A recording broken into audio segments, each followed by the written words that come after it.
کچھ پوچھنا چاہیں وہ ہمیں بتا دیں کہ ہم سوال کرنا چاہتے ہیں، تو ہم پہلے ہماری کوشش ہوگی کہ ہم ان لوگوں کو موقع دیں گفتگو کا، اور ہم اپنے سوالات یا ہمارے پاس جو فہرست ہے وہ پھر ہم بعد میں پوچھتے رہیں گے. لہٰذا آپ لوگوں سے گزارش ہے کہ آپ میں سے جب بھی کوئی گفتگو میں شامل ہونا چاہے تو ہمیں چیٹ ونڈو میں ضرور ہم سے کہہ دیں. تو ہم چلتے ہیں اپنی نشست کی طرف، اس کے باقاعدہ آغاز کی طرف. سب سے پہلے میں دعوت دوں گا ارباب قلم کینیڈا کے رکن جنید اختر کو کہ وہ شکیلہ رفیق صاحبہ کے حوالے سے کچھ بات چیت کریں. جنید اختر. جنید اختر میوٹ ہے. اچھا سوری. جی نو پرابلم. اب صحیح ہے؟ آواز آ رہی ہے؟ بالکل آ رہی ہے.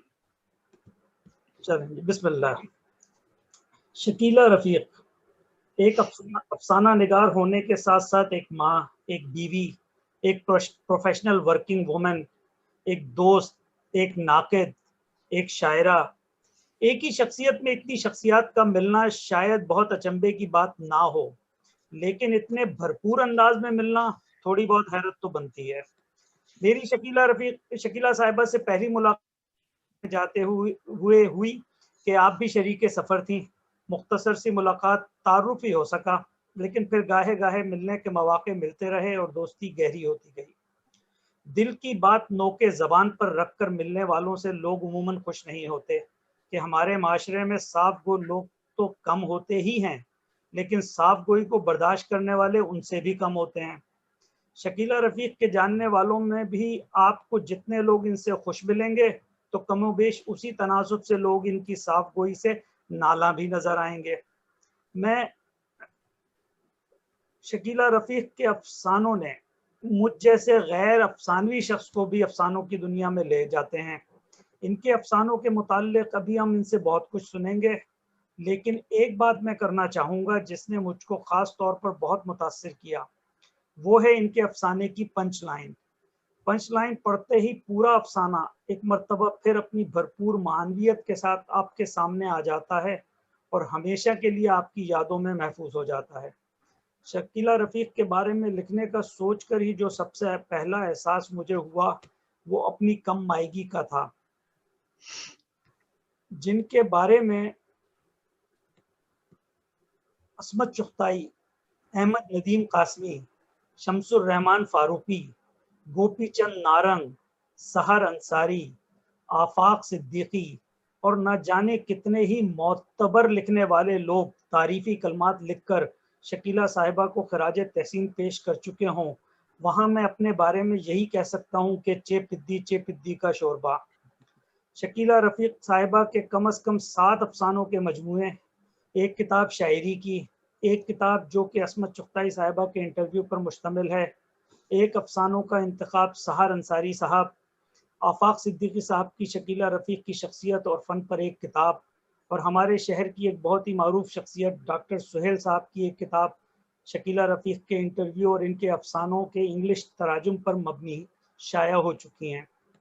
جہاں تک شکیلہ رفیق کو مختلف ممالک سے ملنے والے اعزازات کا تعلق ہے تو ان کی بھی ایک طویل فہرست ہے، لیکن میں خاص طور پر 2 اعزازات کا ذکر کرنا چاہوں گا. ایک تو کینیڈین حکومت کی جانب سے ان کو 1992 میں پرائڈ آف پرفارمنس پیش کیا گیا. دوسرا اعزاز ایک ایسا اعزاز ہے جو شاید ہر لکھنے والے کا خواب ہوتا ہے، وہ یہ کہ کاش اس کی کوئی تحریر کسی تعلیمی نصاب کا حصہ بن جائے. ہماری شکیلہ رفیق صاحبہ کو ان کی زندگی میں ہی یہ اعزاز حاصل ہو چکا ہے کہ 2009 میں ان کی کتاب عصمت آپا کے کچھ حصے قومی کونسل برائے فروغ اردو نئی دہلی سے شائع ہونے والی کتاب انتخاب نثر اردو میں شامل کیے جا چکے ہیں. میں آپ کے اور شکیلہ رفیق کے درمیان زیادہ دیر حائل رہ کر اپنی تحریر کے اثرات زائل نہیں ہونے دوں گا اور فیصل کو بلاتا ہوں کہ وہ آئیں اور پروگرام کو آگے بڑھائیں. بہت شکریہ. بہت شکریہ جنید. اب ایک دفعہ پھر شکیلہ رفیق صاحبہ آپ کو بہت شکریہ آپ کا اور خوش آمدید کہ آپ ہماری محفل میں کا حصہ بنی، اور آج ہمیں موقع ملا کہ ہم آپ سے آپ کے افسانوں کے حوالے سے، آپ کی تحریروں کے حوالے سے، آپ کی تخلیقی سفر کے حوالے سے کچھ بات چیت کر سکیں. ہماری ایک بات آپ سے یہ ہوئی تھی کہ ہم آپ سے وہ جو روایتی سوالات ہیں بچوں والے کہ کب پیدا ہوئیں، کیوں پیدا ہوئیں، کہاں پیدا ہوئیں اور میٹرک کب کیا، کیسے کیا، وہ ہم باتیں نہیں کریں گے آپ سے. لیکن ہم آپ سے ابتدا میں ایک رعایت مانگتے ہوئے ایک روایتی سوال بہرحال کریں گے جس سے ہم اپنی پروگرام کا آغاز کریں گے. شکیلہ رفیق صاحبہ میرے خیال میں جی ٹھیک ہے، انمیوٹ ہیں. اچھا، تو سب سے پہلے میں آپ سے جو پوچھنا چاہوں گا وہ یہ کہ اگر آپ ہمیں یہ بتائیں کہ آپ نے اپنے تخلیقی اظہار کے لیے افسانے کو جو چنا تو یہ آپ نے شعوری طور پہ اس کو چنا یا یہ صرف کیتھارسس تھا جو آپ کو افسانے کی طرف لے آیا، یا یہ آپ کا فطری میلان تھا کہانی کی طرف جس کی وجہ سے آپ افسانے کی طرف آئیں؟ پہلے تو میں باب قلم کینیڈا کا شکریہ ادا کر دوں کہ انہوں نے مجھے اپنے پروگرام میں بلایا، اور جنید کا بھی شکریہ، انہوں نے بہت اچھا پڑھا. پگڈی وہ نہیں ہے لیکن بہت اچھا پڑھا انہوں نے. تو افسانے کا جہاں تک سوال ہے، مجھے بچپن سے کہانیاں پڑھنا، افسانے پڑھنے کا، کتابیں پڑھنے کا شوق تھا. لیکن وہ بچپن میں ہمارے یہاں میرے بڑے بھائی جو تھے وہ شاعر تھے، اور ان کے پاس تمام اعلیٰ معیار کے لکھنے والوں کی کتابیں ہوتی تھیں، مگر وہ مجھے منع کرتے تھے کہ تم ابھی 10-12 سال کی ہو، تم یہ کتابیں نہیں پڑھو. لیکن بہرحال ایک دن وہ گھر میں نہیں تھے تو میں چھپ کے ان کے لائبریری میں گئی، اور وہاں میں نے عصمت آپا کی کتاب پڑھی. ان کے افسانوں کا مجموعہ تھا، وہ تھا لحاف. اب آپ سوچ لیں، جو لڑکی 12 سال کی عمر میں لحاف پڑھے گی، جو پڑھا تھا سب سر پر سے گزر گیا، کچھ سمجھ میں ہی نہیں آیا یہ کیا ہے. جب سمجھ میں آیا تو پھر ان کی کھوج لگانے کی کوشش کی کہ ان صاحبہ سے ملا جائے ذرا. اس وقت سے ہی میں پڑھتی تھی. پھر جب بھائی کو پتہ چل گیا، انہوں نے کہا بھائی پڑھو، تم جو پڑھنا ہے.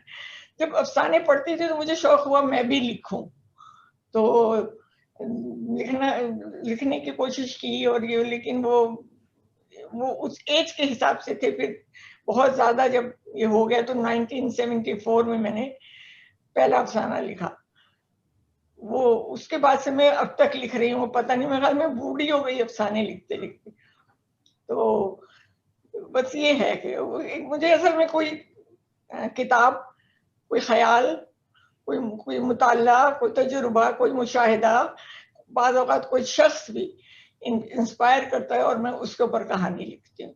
تو یہ خود بخود ہو جاتی ہے. میں کوئی منصوبہ بنا کے کبھی نہیں لکھا، بس جب بھی لکھا خود لکھا. اور نہ اس کوئی پروگرام ہوتا ہے کہ لوگ پوچھتے ہیں وہ کیسے لے جاتی ہیں ہائیسٹ پہ، یا جو اختتام ہوتا ہے وہ کیسے کر لیتی ہیں. تو کیا کہوں میں ان سے. ایک صاحبہ پوچھ رہی تھی، میں نے ان سے کہا وہ کیپسول آتے ہیں اس لیے تو بہرحال اختتام پہ وہ بھی اپنے آپ قدرتی طور پہ میرے ہاتھ میں ہے. میں کوئی پلان نہیں بنائے ہوتی ہوں کہ کہاں ختم کروں گی، اچانک ہی بس ختم ہو جاتا ہے. اور کیسا لکھتی ہوں، کیا لکھتی ہوں، یہ تو اتنے بڑے بڑے آپ کے یہاں بیٹھے ہوئے، اب 70 صاحب آ گئے ہیں تو میں تو سمجھ رہی ہوں میری بڑی خوش نصیبی ہے. جی میرے خیال میں عرفان بھائی اگر میں آپ کو میوٹ کرتا ہوں، اگر آپ کچھ کہنا چاہیں تو اس سے پہلے کہ ہم اپنی فہرست، اپنی اس لسٹ کی طرف جائیں. جی آپ. جی بہت شکریہ فیصل، اور بہت مختصر، جیسا یہ ان کی ہمیشہ بڑی کرسپ رائٹنگز ہوتی ہیں اسی طرح کی بات کی شکیلہ صاحبہ نے. میں ظاہر افسانے سے میرا تعلق بس فکشن کے پڑھنے والے کی حد تک ہے. شاعری البتہ کچھ تھوڑی بہت علم رکھتا ہوں میں اس بارے میں. مجموعی طور پہ اگر میں ایک بات کرنا چاہوں تو سب سے اہم بات جس کی طرف کم لوگ اشارہ کرتے ہیں وہ یہ ہے کہ ہم جس دور میں ہیں اس میں ایک بہت بڑا جو ادب کا حصہ ہے جس کو میں کہتا ہوں یہ فیک لٹریچر، جس میں وہ بنائی گئی شاعری ہے، بنائے گئے افسانے ہیں، اور اس کا شاعر کی تخلیقی شخصیت سے یا افسانہ نگار کی تخلیقی شخصیت سے کوئی تعلق. ہم ایک فارمولہ بناتے ہیں جس طرح کی چیز مقبول ہوتی ہے اور پسند کی جاتی ہے، اور اس کو سامنے رکھ کے اس سانچے پہ کچھ نہ کچھ فٹ کرنے کی کوشش کرتے ہیں. اب ظاہر ہے اگر تھوڑی بہت آپ کو زبان آتی ہے اور کچھ شعور رکھتے ہیں تو کچھ نہ کچھ تو آپ بنا ہی لیں گے. لیکن پڑھنے والا اگر ان چیزوں کی سمجھ رکھتا ہے تو وہ پہلے 4 فقروں میں آپ کے سامنے آ جاتا ہے کہ اس کے اندر گہرائی کتنی ہے اور یہ انسان کا اپنا اظہار ہے یا نہیں.